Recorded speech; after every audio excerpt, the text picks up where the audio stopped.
रूस और यूक्रेन की जंग खत्म होने का नाम ही नहीं ले रही है। बढ़ के रूस यूक्रेन पे और ज्यादा ताबड़तोड़ हमले कर रहा है। इतने में ही प्रेसिडेंट पुतिन पहुंचते हैं रियाजान मिलिट्री एकेडमी, जो कि रूस की मिलिट्री ट्रेनिंग एकेडमी है। वहां पे जवानों का, फौजियों का मनोबल ऊंचा करने के लिए, वो खुद दरअसल फौज में रह चुके थे, लेफ्टिनेंट कर्नल थे वो फौज में, और वहां पे उन्होंने रशियन मेड स्नाइपर राइफल भी चलाई, कैमोफ्लाज नेट से ढक के, और जवानों का मनोबल ऊंचा करा। बल्कि जब वो पलट के जा रहे थे, उन्होंने पलट के पूछा एक सिपाही से, तुम्हारे घर में कौन कौन है, परिवार वाले कौन कौन है?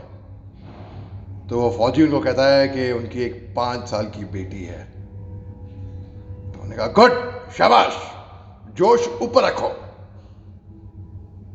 तो बेसिकली वहां पे, और वहां से रिपोर्टें आ रही थी कि रियाजान मिलिट्री एकेडमी, वहां पे लोगों के बीच में कोऑपरेशन नहीं रह रहा था, फ्रस्ट्रेशन आ रही थी। तो जाहिर सी बात है, बर्ताव भी ठीक से नहीं था। तो वो इंश्योर किया प्रेसिडेंट पुतिन ने एक तरीके से, एक ट्रू लीडरशिप वहां पे दिखा के। उनकी लीडरशिप वहां पे जो थी, जिस तरीके से उनका कंडक्ट था, मैं उनकी दाग देता हूं लीडरशिप की, जंग की नहीं है, जंग की तो कोई दाग नहीं देगा नहीं, मगर लीडरशिप की। अच्छा, अब जो क्रीमिया ब्रिज है, जो कि रूस और क्रीमिया को कनेक्ट करता है, जो कि 19 किलोमीटर का ब्रिज है, यानी कि 11 माइल तकरीबन, इससे बहुत ज्यादा नुकसान हुआ है, ठेस तकरीबन 10 दिन पहले जब वो ब्रिज उड़ गया था। अब ये महज हादसा था या यूक्रेन ने उड़ाया था, इसकी तो तहकीकात जारी है, ये मालूम नहीं पड़ा। लेकिन प्रेसिडेंट ज़ेलेंस्की ने बोला है यूक्रेन से कि उन्होंने कोई ऐसा आदेश नहीं दिया था इस ब्रिज को उड़ाने का। यूक्रेन के मेजर जनरल ने पहले बयान दिया था कि यही क्रीमिया ब्रिज जो है, जो लंबा 19 किलोमीटर लंबा ब्रिज है, जो कि यूरोप में तकरीबन सबसे लंबा पुल है, ये अगर उड़ जाता है, ये एक लेजिटिमेट टारगेट है उनके लिए, यानी कि अगर ये उड़ जाता है तो ठीक है, कोई बात नहीं। अच्छा, इसमें पहले एक ऑयल टैंकर में आग लगी, फिर 2 करते 7 ऑयल टैंकर, ट्रेन में जो तेल, जो ऑयल जाता है, भंग। इसमें आप सोचिए 20 लेयर की सिक्योरिटी थी। कितनी? 20 लेयर की सिक्योरिटी थी। एक लेयर की सिक्योरिटी को ब्रीच करना माना कि बहुत बड़ी बात होती है। आप सोचिए, एक नहीं 20 लेयर की सिक्योरिटी को ब्रीच करके ये ब्रिज उड़ा। अगर किसी ने बाहर से आके, यूक्रेन की मैं बात कर रहा हूं, अगर यूक्रेन ने ये उड़ाया हो तो, और अगर ये महज हादसा था तो ये कहीं भी हो सकता है, हादसे तो कहीं भी हो सकते हैं। अच्छा, लेकिन एक और इत्तेफाक की बात है, संजोग की बात है कि ऐसा सुनने में आया है कि जब धमाका हुआ क्रीमिया ब्रिज पे, उससे पहले पानी के नीचे से कुछ तेज लहर दौड़ी। तो क्या ये सवाल उठता है, क्या ये एक अंडर वाटर ड्रोन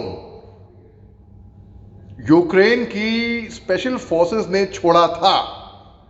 पता नहीं, कुछ पता नहीं कि क्या, कि यूक्रेन ने किया या महज हादसा था। इसकी तहकीकात जारी है और ये इंक्वायरी में मालूम पड़ेगा। खैर, इससे भारी नुकसान पड़ा है रूस को।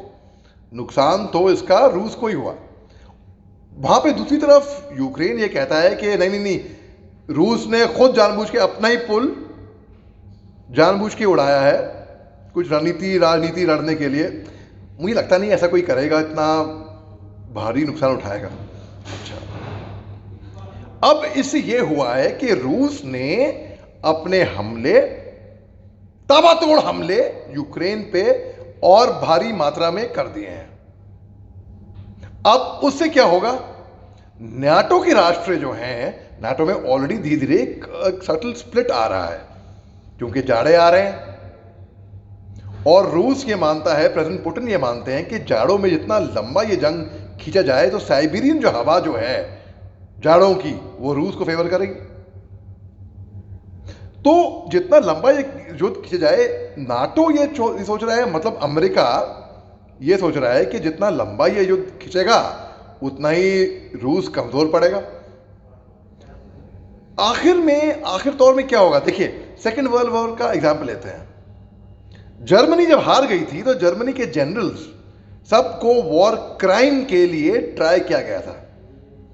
तो एक सिनेरियो लेते हैं, जस्ट अ हाइपोथेटिकल सिचुएशन, कि अगर नाटो के राष्ट्र और भारी पड़ गए रूस पे और प्रेसिडेंट पुतिन को कब्जा कर लिया, उनको कैप्चर कर लिया, उनको कब्जे में ले लिया है। एक हाइपोथेटिकल एग्जांपल दे रहा हूं मैं समझने के लिए। तो प्रेसिडेंट पुतिन को यूक्रेन में वॉर क्राइम्स के लिए ट्राई किया जाएगा।